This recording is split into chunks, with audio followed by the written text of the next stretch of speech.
नमस्कार साथियों। आज हम लोग अरस्तू के लोकतंत्र के संबंध में उसकी धारणा पे बात करेंगे कि अरस्तू के लोकतंत्र के बारे में क्या विचार थे। जैसा कि हमने देखा कि अपने गुरु प्लेटो के अनुसार वो भी लोकतंत्र का, डेमोक्रेसी का एक प्रकार से आलोचक ही था। और इसका एक कारण ये था कि जो अरस्तू का व्यक्तिगत अनुभव हुआ, जिस तरीके से उसने सोक्रेटिस को विष का पान करते हुए देखा या स्वयं अरस्तू को एथेंस से भागना पड़ा, और इस प्रकार से वहाँ की जो वर्तमान लोकतंत्र की स्थिति थी उस समय तत्कालीन, और उससे वो बहुत संतुष्ट नहीं था। और उसने कुछ आइडियाज़ इस तरीके की अपनी बनाई कि शायद लोकतंत्र कोई बहुत अच्छी व्यवस्था नहीं है। और एक बात ज़रूर है कि उसने जो पुस्तकें लिखी अरस्तू ने, जिसमें बहुत चर्चित पुस्तक का नाम है द पॉलिटिक्स, और पॉलिटिक्स में उसने बहुत अच्छे ढंग से इसका चित्रण किया है डेमोक्रेसी के बारे में। कभी आपको अगर वक्त मिले तो पढ़ें। उसमें उसने ये प्रयास नहीं किया है जैसा कि प्लेटो ने अपने द रिपब्लिक में किया था कि भाई आइडियल स्टेट की कोई अवधारणा देने की कोशिश नहीं की है, बल्कि अरस्तू ने जो एग्जिस्टिंग फॉर्म ऑफ गवर्नमेंट्स थे, जो एग्जिस्टिंग कॉन्स्टिट्यूशन थे यूनान में उस समय छोटे छोटे नगर राज्य हुआ करते थे जिनको पोलिस कहा जाता था। तो लगभग उसने 158 संविधानों का एक प्रकार से आनुभाविक अध्ययन किया, उनको विजिट किया, वहाँ की शासन व्यवस्था को देखा और एक प्रकार से अपना ये निष्कर्ष निकाला कि इस समय यूनान में जितने भी संविधान हैं या जितने भी संविधान या सरकारें हैं, उसमें सबसे अच्छी सरकार और सबसे अच्छे संविधान की संज्ञा किसको दी जा सकती है। तो इस प्रकार से अरस्तू का जो मेथडोलॉजी है अपने अध्ययन में, उसमें हम देखते हैं तो हमको एम्पिरिकल और थ्योरेटिकल दोनों का एक सम्मिश्रण दिखाई देता है। अर्थात अरस्तू ने 158 देशों का, 58 संविधानों का, शासन व्यवस्थाओं का अध्ययन किया, उसके बारे में व्यावहारिक ज्ञान प्राप्त किया। एक तो ये एम्पिरिकल मेथडोलॉजी की तरफ ले जाता है, लेकिन इसी के साथ साथ उसने अपने सोक्रेटिस या प्लेटो अपने गुरु की जो मेथडोलॉजी थी कि उसमें थ्योरेटिकल जो पुट था, दार्शनिक जो पुट था, उसको भी उसने लिया है। और थ्योरेटिकल पुट अरस्तू में ये है कि अरस्तू ये मानता है कि majority is a better form of government, अर्थात ज़्यादा लोगों का जो शासन होता है, बहुमत का जो शासन होता है, वो एक व्यक्ति के या कुछ व्यक्तियों की शासन व्यवस्था से बेहतर होता है। तो ये एक थ्योरेटिकल एजम्पशन उसके है। जैसे कि प्लेटो ने अपने आदर्श राज्य की परिकल्पना दी थी, उसी प्रकार से अरस्तू ने भी अपनी परिकल्पना दी कि वो बहुमत के शासन को एक व्यक्ति या कुछ व्यक्तियों के शासन से अच्छा मानता है। और इसके पीछे उसने जो तर्क दिया है वो भी इंटरेस्टिंग है। उसका जो लॉजिक है वो ये है कि जब बहुत सारे लोग होंगे तो जो उनकी बौद्धिकता की मात्रा होगी, क्वांटिटी ऑफ जो विजडम होगी वो ज़्यादा होगी बनिस्बत कि अगर एक आदमी कोई निर्णय ले रहा है, चाहे वो जितना अच्छा निर्णय ले रहा है, लेकिन है तो उसकी सीमित बौद्धिकता ही, एक व्यक्ति की बौद्धिकता, अगर वो राजा है तो, और अगर वो कुछ लोगों का शासन व्यवस्था है तो उसमें कुछ लोगों की बौद्धिकता है। लेकिन जहाँ बहुमत का या सबका शासन है, जनता का शासन है, मेजॉरिटी का शासन है, वहाँ पे तो वो मानता है कि एक प्रकार से अच्छा, क्वांटिटेटिवली अच्छा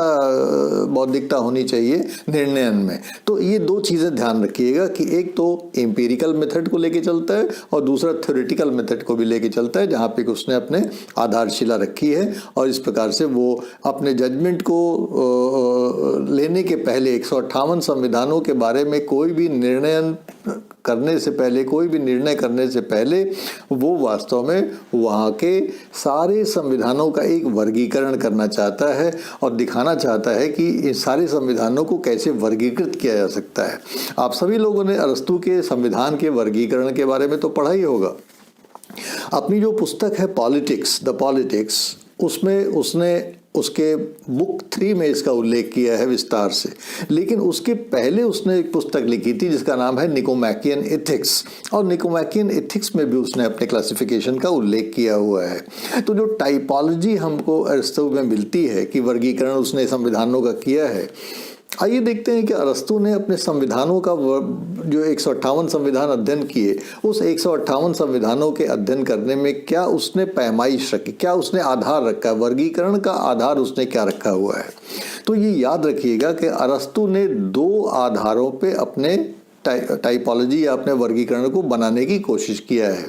पहला जो आधार ये है कि वो ये देखना चाहता है कि क्या जो शासक हैं वो जनता के हित में शासन करते हैं या स्वहित में शासन करते हैं। एक वर्गीकरण का आधार तो ये है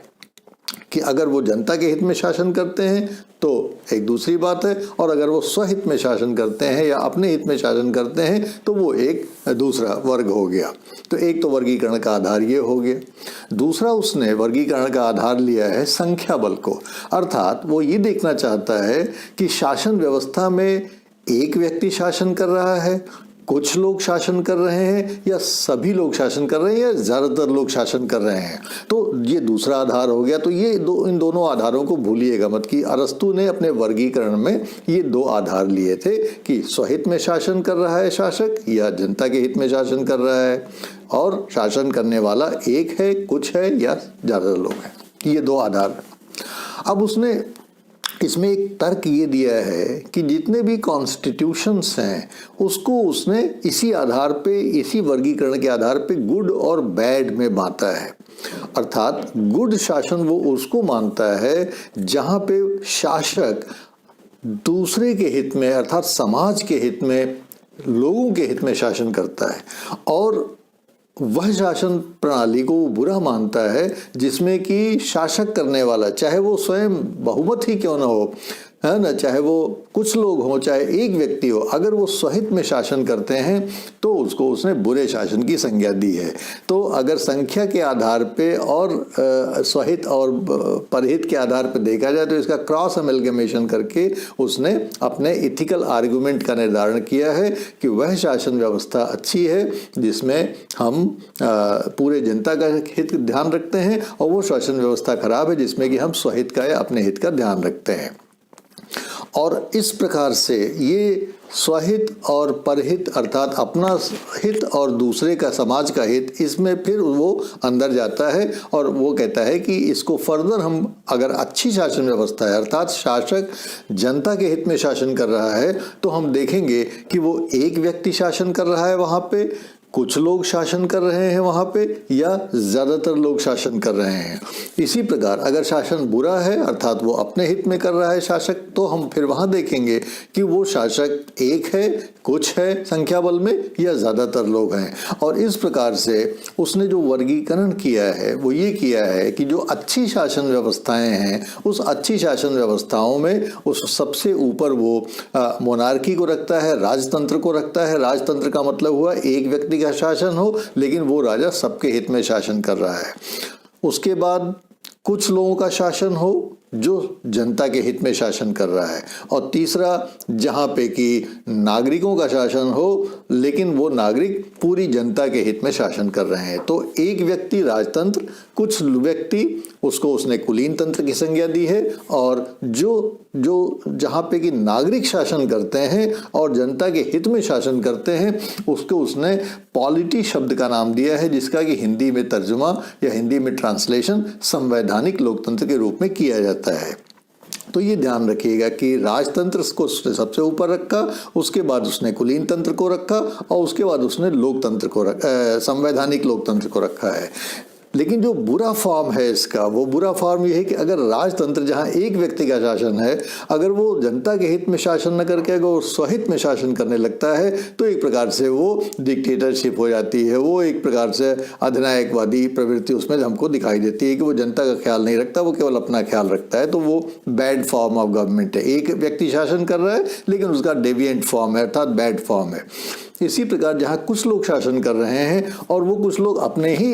हित के बारे में ध्यान रखते हैं, जनता के हित के बारे में नहीं सोचते, वहाँ पे भी वो कहता है कि इसको हम धनिक तंत्र की संज्ञा देंगे, और ये भी शासन व्यवस्था एक बुरी शासन व्यवस्था होती है जो कि एरिस्टोक्रेसी का डेविएंट फॉर्म है, ऑलिगार्की। और तीसरा कि जहाँ पे लोग तो शासन करते हैं, बहुमत तो शासन करता है, लेकिन वो बहुमत वास्तव में अपने हित में, अर्थात जिस समाज के वर्ग का बहुमत होता है वो वर्ग अपने हित में अगर शासन कर रहा है, पूरे समाज के हित में अगर शासन नहीं कर रहा है, तो फिर उसको उसने लोकतंत्र की संज्ञा दी है या उसने उसको डेमोक्रेसी की संज्ञा दी है, उसको संवैधानिक लोकतंत्र नहीं कहा। तो संवैधानिक लोकतंत्र का जो डेविएंट फॉर्म है अर्थात बुरा फॉर्म है, उसको अरस्तू एक प्रकार से लोकतंत्र की संज्ञा देता है। तो अरस्तू की शब्दावली में अगर देखा जाए तो लोकतंत्र वह व्यवस्था है जहाँ पे कि स्वतंत्र लोग होते हैं, और क्योंकि सभी लोग सहभागिता कर रहे हैं शासन व्यवस्था में, लेकिन वो गरीब होते हैं, वो पुअर होते हैं, लेकिन वो मेजॉरिटी में होते हैं। और चूंकि वो स्वतंत्र होते हैं, गरीब होते हैं और मेजॉरिटी में होते हैं, तो उनको अपने हित में शासन करने की एक प्रवृत्ति होती है। वो चाहते हैं कि उनकी गरीबी दूर हो, उनका जो वर्चस्व है वो बना रहे और उन्हें लाभ मिलता रहे शासन व्यवस्था से। तो ये वर्गीकरण अरस्तू ने किया है, और जो ये वर्गीकरण किया है उस वर्गीकरण में कुछ बातें खास हमको ध्यान में रखने की हैं कि अरस्तू ने ये वर्गीकरण करते समय 2-3 चीज़ें विशेष रूप से इसका उल्लेख किया है अपनी पुस्तक द पॉलिटिक्स में। और पहली चीज़ ये बताता है कि हमें ये देखना होगा कि किसी भी कॉन्स्टिट्यूशन को, किसी भी संविधान को, अगर मान लीजिए हमने कहा कि वो डेमोक्रेसी है, तो डेमोक्रेसी का भी उसमें वर्गीकरण करना पड़ेगा कि क्या डेमोक्रेसी एक ही तरह की होती है या डेमोक्रेसी कई प्रकार की होती है। तो अरस्तू के अनुसार कोई भी शासन व्यवस्था हो उसमें 3 चीज़ों का हमें ख्याल रखना पड़ता है। पहला चीज़ तो हमें ये ख्याल रखना पड़ता है कि अगर वो लोकतंत्र भी, अगर मान लीजिए कि वो डेमोक्रेसी भी है, तो जो संविधान है उस देश का, क्या वो संविधान वास्तव में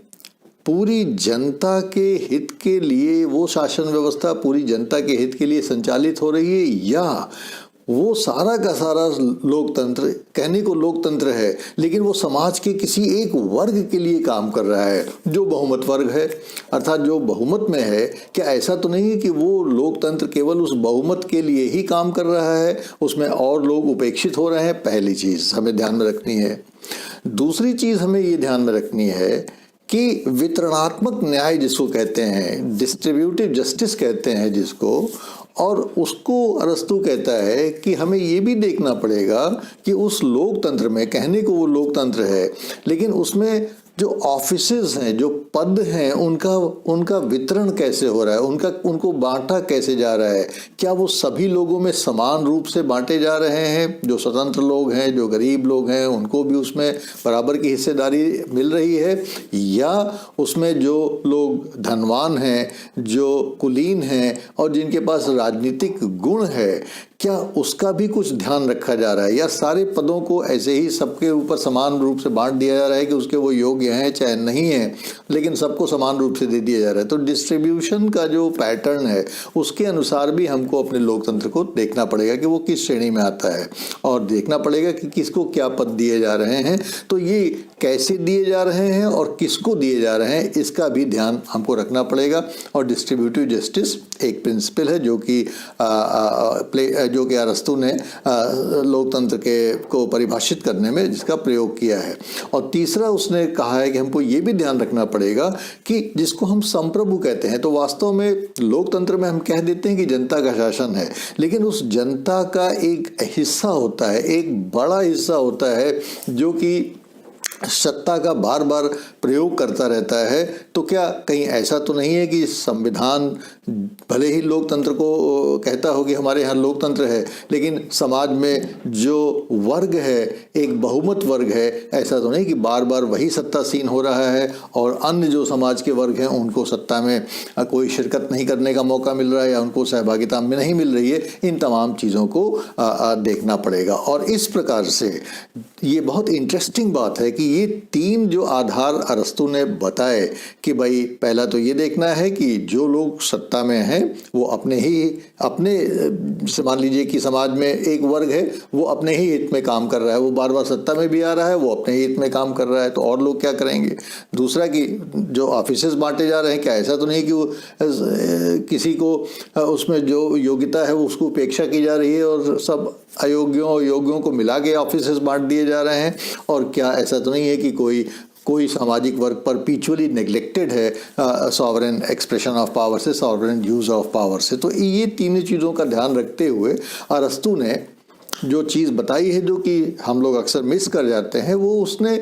वर्गीकरण किया है कि डेमोक्रेसी को भी कई प्रकार के डेमोक्रेसी के रूप में हम परिभाषित कर सकते हैं या वर्गीकृत कर सकते हैं। डेमोक्रेसी एक तो क्लासिफिकेशन हो गया गवर्नमेंट, लेकिन अगर हम डेमोक्रेसी पहुंचते हैं कि democracy is a form of government या डेमोक्रेटिक कॉन्स्टिट्यूशन, तो उसके भी उसने 4 वर्गीकरण अपने पुस्तक में द पॉलिटिक्स में बताए हैं, और उन चारों का उल्लेख संक्षेप में मैं आपको करना चाहूँगा। पहला उसने ये बताया है कि पहला लोकतंत्र का प्रकार तो वो हो गया जहां धनी निर्धन सब बराबर हैं, उसमें से न धनी सावरेन संप्रभु है न निर्धन संप्रभु है, लेकिन निर्णय मेजॉरिटी के द्वारा लिया जा रहा है। और जो लोग भी ऑफिसेज को प्राप्त कर रहे हैं, लेकिन नीचे के जो ऑफिसेज हैं वहाँ पे थोड़ा प्रॉपर्टी क्वालिफिकेशंस भी लगाई जा रही हैं, ताकि ऐसा ना हो कि सारे पदों पे केवल गरीबों का ही कब्जा हो जाए, क्योंकि गरीब बहुमत में है। तो अरस्तू कहता है कि अगर सारे के सारे पदों पे गरीबों का कब्जा हो जाएगा तो समाज को जो नोबिलिटी है, जो पॉलिटिकल वर्च्यूज़ हैं या जो और चीज़ें हैं उसका लाभ नहीं मिल पाएगा। तो ये देखना होगा कि क्या वहाँ पे ऐसा हो पा रहा है। तो जहाँ पे इस प्रकार की व्यवस्था है वो अरस्तू कहता है कि वो एक प्रकार का वर्गीकरण हुआ डेमोक्रेसी का। दूसरे प्रकार का डेमोक्रेसी वो कहता है कि वह डेमोक्रेसी है जहाँ पे कि जो लोग उच्च कुलीन पदों में पैदा हुए हैं उनको भी ऑफिसेज में बाकायदा शिरकत करने का या शेयर करने का मौका मिल रहा है, लेकिन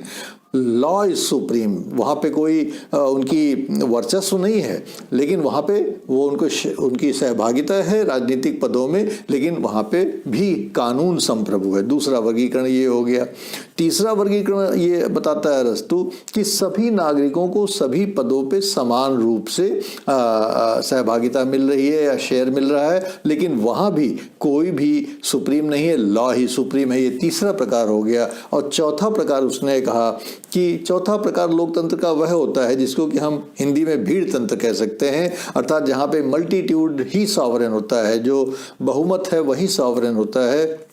और वही लॉ होता है। लॉ सॉवरेन नहीं होता है, लॉ सुपीरियर नहीं होता है, बहुमत ही सॉवरेन होता है, सुपीरियर होता है। और कोई भी जो लोगों का निर्णय है या असेंबली है या संसद है वो किसी भी कानून को निरस्त कर सकती है, किसी भी कानून को हटा सकती है। तो एक प्रकार से जो भीड़ है वो एक सिंगल कंपोजिट मोनार्क की तरह से काम करती है, अर्थात भीड़ का। लेकिन आप जानते हैं कि ये भीड़ जो है ये बड़ी इरेशनल होती है, भीड़ का कोई विवेक नहीं होता है, और अगर भीड़ के अनुसार चलेंगे हम तो एक अच्छे रैशनल डिसीजन पे हमारा लोकतंत्र नहीं पहुंच पाएगा। और इसीलिए एरिस्टोटल इस फॉर्म को, जो चौथा वर्गीकरण है लोकतंत्र का, उसको रिजेक्ट आउटराइटली कर देता है और कहता है कि इसकी हम कल्पना नहीं कर सकते। हाँ, उस अरस्तू ने ये जरूर कहा है कि हमें